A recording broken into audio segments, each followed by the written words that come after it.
शंकर को जल चढ़ाने के लिए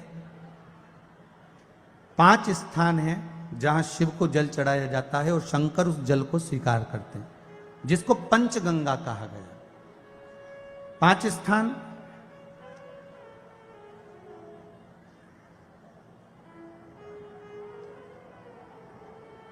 अच्छे से समझ लीजिएगा, जब भी शिव मंदिर में जाएं तो ये 5 स्थान शिव को जल चढ़ाने के लिए ये रखा है। शिवलिंग,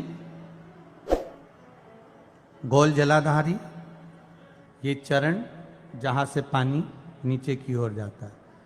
शंकर भगवान के 13 बच्चे हैं, 13 की 13 बच्चे, शिव जी का संपूर्ण परिवार, 33 कोटि देवता, 64 योगनियां, सब शिवलिंग के आसपास में। आप शंकर जी के मंदिर में जाकर यह कभी ना विचार करना कि पार्वती जी को ढूंढना पड़ेगा या गणेश जी को ढूंढना पड़ेगा या कार्तिकेय जी को ढूंढना पड़ेगा या भैरव को ढूंढना पड़ेगा। हमें शंकर के मंदिर में जाकर किसी देवता को ढूंढने की जरूरत नहीं है। जहां शंकर भगवान का शिवलिंग रखा हुआ है वो माता जी का हस्तकमल है, माता पार्वती जी का स्थान है। जहां शिवलिंग रखा है वो शंकर भगवान है।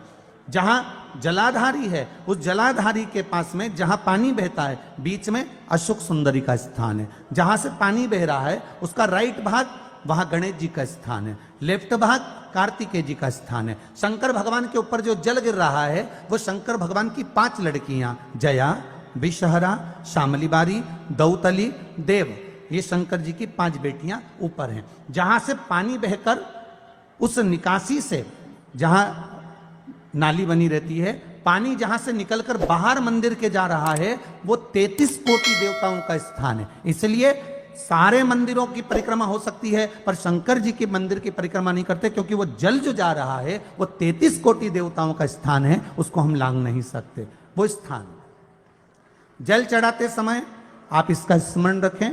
पानी का जब पात्र लेकर जाते हैं मंदिर के अंदर, सबसे पहले शिव जी का जो जलाधारी है उसमें राइट भाग पर अपनी मनोकामना कर कर जल चढ़ाएं, फिर लेफ्ट भाग में चढ़ाएं रोग मुक्ति के लिए। अशोक सुंदरी की जगह पर चढ़ाएं, ये 3रा स्थान।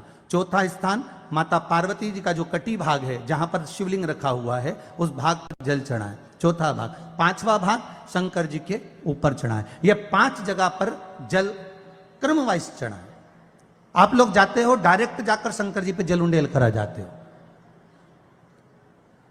सीधे गए और शिव जी पे जाकर आपने जल चढ़ा दिया।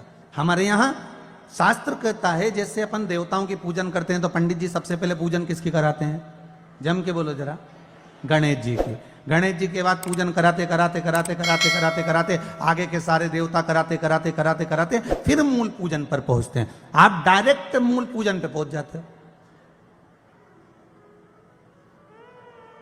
और सरल भाषा में समझ लो, जितनी सरल भाषा में समझोगे ना उतना अपने जीवन में उतर जाएगा। इस छत के ऊपर आपको चढ़ना है,